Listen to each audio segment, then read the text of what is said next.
দুটি মন, একটুখানি সময় আর অজস্র না বলা কথা, এই নিয়ে শুরু আমাদের লাভ জিপিটি। শব্দে শব্দে বোনা এক অনুভব। শুরু হচ্ছে লাভ জিপিটির দ্বিতীয় এপিসোড, এক নতুন স্বপ্নে তুমি। গল্প পাঠে শিবম, গল্পের সূত্রধর আমি মৌপর্ণা, অভিজিতের চরিত্রে স্বাগত, স্নেহার চরিত্রে মৌমিতা। শুরু হচ্ছে এক নতুন স্বপ্নে তুমি। রাতের আকাশটা ঝলমলে তারা জড়ানো, কালো মখমলের কাপড়ের মতো লাগছিল। স্নেহা বারান্দায় দাঁড়িয়ে সেই আকাশের দিকেই তাকিয়েছিল, যেন তার আলোয় নিজেকে সান্ত্বনা দিতে চায়।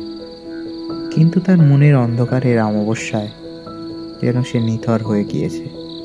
বিদেশে কাটিয়ে আসা কয়েকটি বছর তাকে অনেক কিছু শিখিয়েছে, কিন্তু সেই শিক্ষা যেন তার পুরনো পরিচিতি থেকে তাকে বিচ্ছিন্ন করে দিয়েছে। কলকাতার রাস্তাগুলো আগের মতোই ব্যস্ত, কিন্তু সেই ভিড়ের মধ্যে সে নিজেকে নিঃসঙ্গ বোধ করছিল। বন্ধুরা সবাই নিজের জীবনের ব্যস্ততার মধ্যেই রয়ে গিয়েছে। কয়েকজনের সাথে যোগাযোগ করার চেষ্টা করলেও কথাগুলো যেন কৃত্রিম আর অর্থহীন মনে হচ্ছিল। পুরোনো দিনের স্মৃতিগুলো টুকরো টুকরো হয়ে ভেসে উঠছিল তার মনে, কিন্তু বাস্তবতা তাকে ক্রমাগত আঘাত করছিল। বারান্দার রেলিং ধরে স্নেহা চোখ বন্ধ করল। একটা দীর্ঘশ্বাস বুক থেকে বেরিয়ে এলো। শহরটা এখনো আগের মতোই উচ্ছ্বাসে ভর্তি, কিন্তু সেই উচ্ছ্বাসের সুর যেন তার কাছে অপরিচিত। স্নেহা জানে তাকে আবার সবকিছু নতুন করে শুরু করতে হবে, কিন্তু কোথা থেকে শুরু করবে সেটাই বুঝতে পারছে না সে।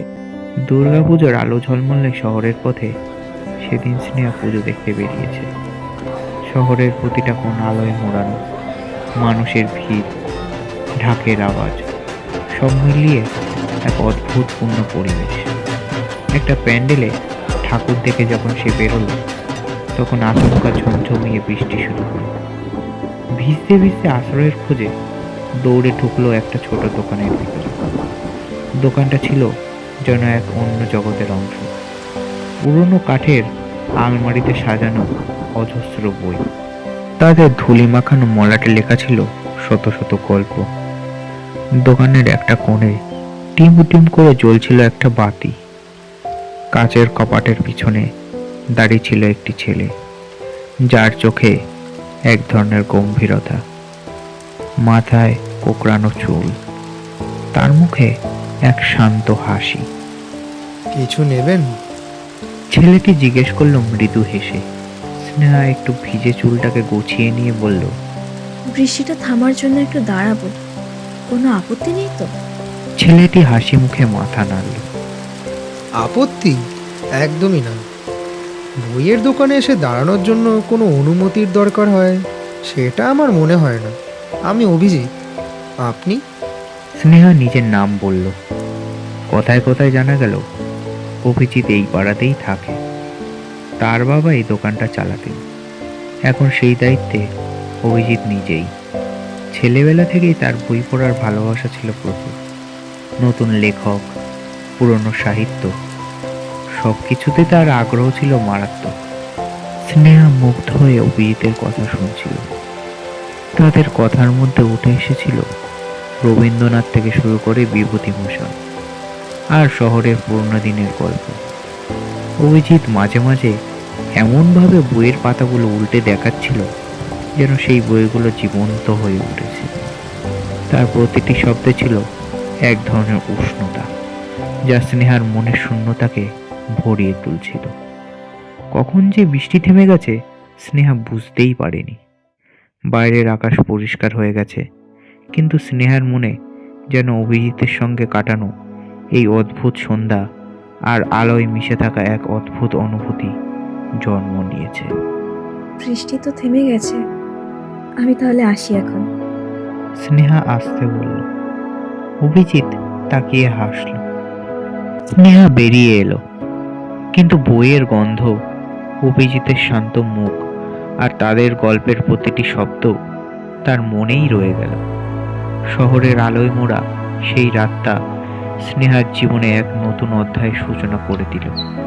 পরের দিন সকালে আবার দেখা হলো স্নেহা আর অভিজিতের। পুজোর উচ্ছ্বাসে ভেসে বেড়াচ্ছে শহর, যেন তাদের দুজনকেই আরো কাছে টেনে নিয়ে আসছে। পুজোর প্যান্ডেল থেকে প্যান্ডেলে ঘুরে বেড়াচ্ছে তারা। প্রতিমার চোখের গভীরতা, আলো ছায়ার খেলা আর ঢাকের তালে নেচে ওঠা মনের ভিতর কোথাও যেন স্নেহা হারিয়ে যাচ্ছিল। একসঙ্গে প্রসাদ খেতে খেতে অভিজিৎ বলল, তোমার জীবনের গল্পটা বেশ অদ্ভুত। বিদেশের চাকরি, ঝকঝকে জীবন, সব ছেড়ে কেন ফিরলে এখানে? স্নেহা একটু থেমে আকাশের দিকে তাকিয়ে বলল, জানি না, হয়তো নিজের শহর আর নিজের মানুষদের মধ্যে কিছু সৃষ্টিশীল কাজ করার ইচ্ছে ছিল, কিন্তু কখনো সাহস পাইনি। সবসময় ভেবেছি হয়তো আমি এখানে মানিয়ে নিতে পারবো না। অভিজিৎ মৃদু হাসল। জীবনে মানিয়ে নেওয়া গুরুত্বপূর্ণ, কিন্তু নিজের স্বপ্নকে পিছু ডাকতে দিতে নেই। যদি মন চায় তাহলে চেষ্টা করতেই হবে, অন্তত একবার। স্নেহা চুপ করে রইল। অভিজিৎ যেন তার ভিতরের সমস্ত দ্বিধাগুলোকে একে একে তুলে বার করছিল। এরপর সন্ধ্যা হলো। রাস্তার ধারে বসে ঢাকের তালে ছেলে মেয়েদের নাচ দেখছিল তারা। আকাশে ঝাঁ চকচকে আতশবাজি ফুটে উঠছিল। সেই আলোয় দেখে মৃদু হেসে স্নেহা বলল, জীবনটা এত রঙিন হতে পারে সেটা বুঝতেই পারিনি এতদিন। অভিজিৎ হেসে বলল, জীবনের রং আমরা নিজেরাই তৈরি করি, তুমি চাইলেই নিজের রং ফিরিয়ে আনতে পারো। দুর্গাপুজোর শেষের দিন এসে পড়ল। আকাশ জুড়ে শেষ বিকালের আলো। শহর জুড়ে মায়ের বিসর্জনের আয়োজন চলছে। গঙ্গার দিকে নামতে থাকা প্রতিমার মাথার দিকে তাকিয়ে স্নেহার বুক ভার হয়ে উঠল। মা বিদায় নিচ্ছে, আর তারও বিদায় নেওয়ার সময় চলে এসেছে। আজ রাতেই তাকে ফিরতে হবে বিদেশে। অভিজিৎ তার পাশে দাঁড়িয়েছিল চুপচাপ। তার চোখের গভীরতা যেন স্নেহার মনের ভাঙচুর বুঝিয়ে দিচ্ছিল। অনেকক্ষণ চুপ থেকে স্নেহা বলল, তোমার সঙ্গে দেখা হওয়া আমার জীবনের এক অদ্ভুত মুহূর্ত, আমার সব কিছু পাল্টে দিয়েছে। অভিজিৎ শান্তভাবে বলল, তাহলে আবার দেখা হবে এইখানে, এই শহরে। কারণ কিছু গল্প কখনো শেষ হয় না, তার নতুন অধ্যায় শুরু হয়। স্নেহা কিছু বলল না, শুধু মাথা নাড়ল। পরেক্ষণে তার চোখে জল জমে উঠল।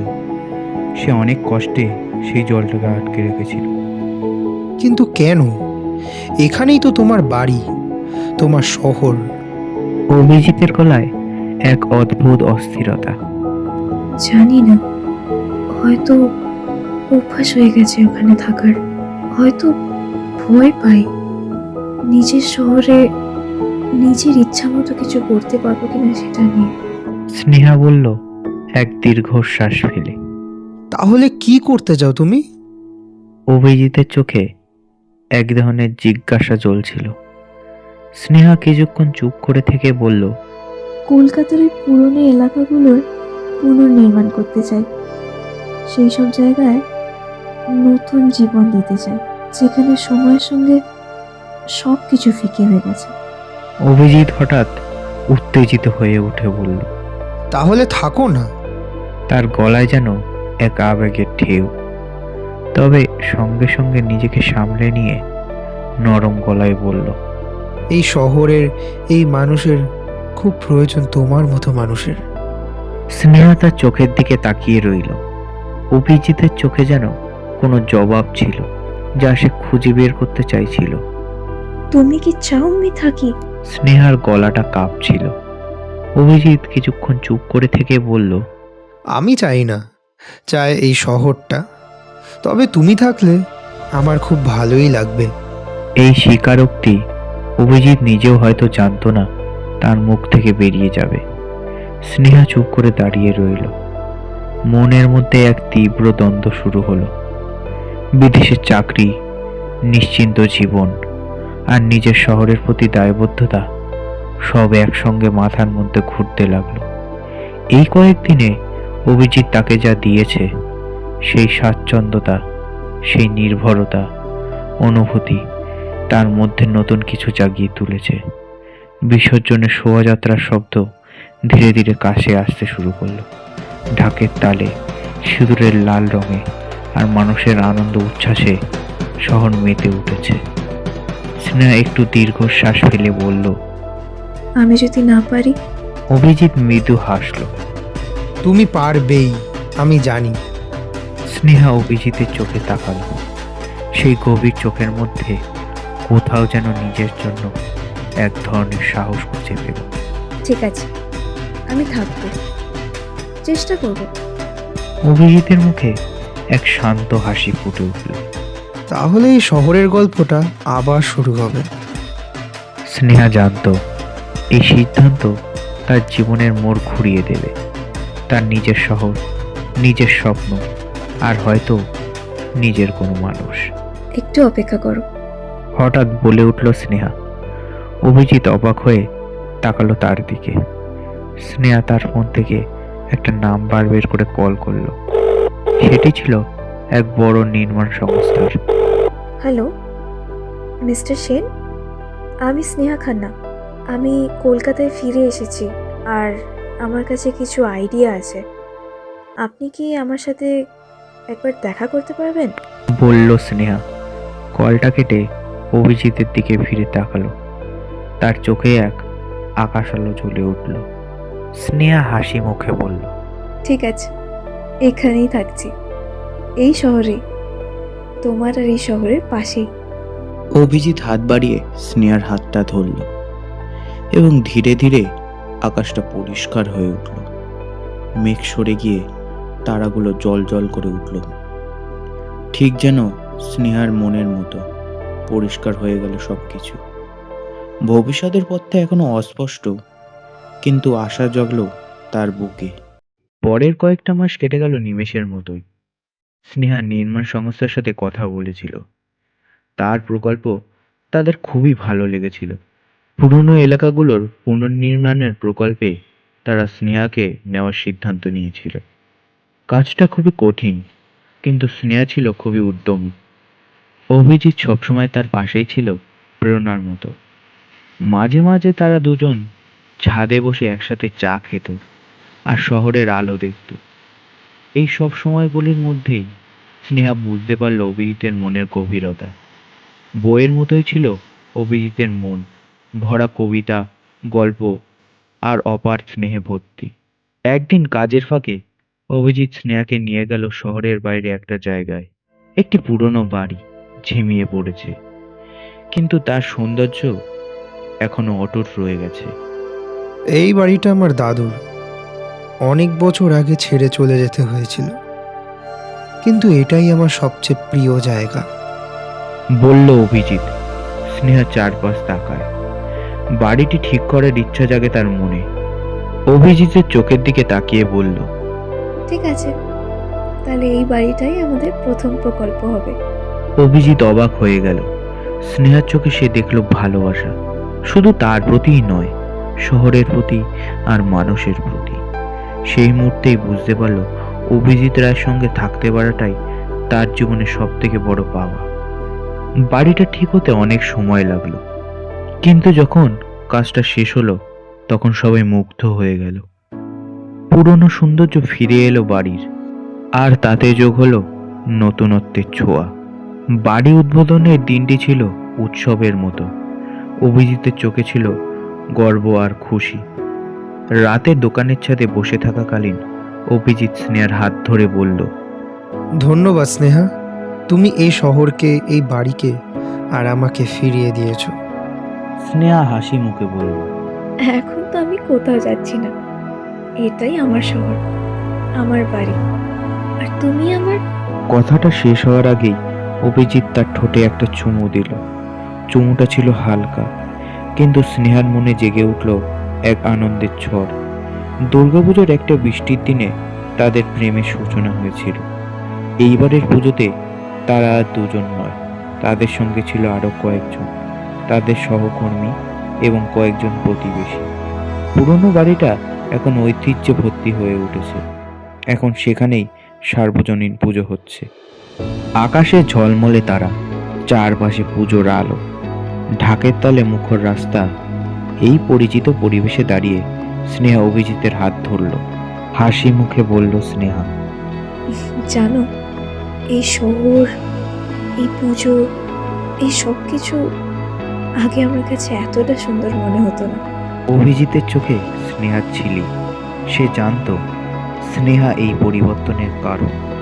তুমি আমাকে এই শহরটা নতুন করে চিনিয়েছো। শুনছিলেন লাভ জিপিটির দ্বিতীয় এপিসোড, এক নতুন স্বপ্নে তুমি, presented by the story radio.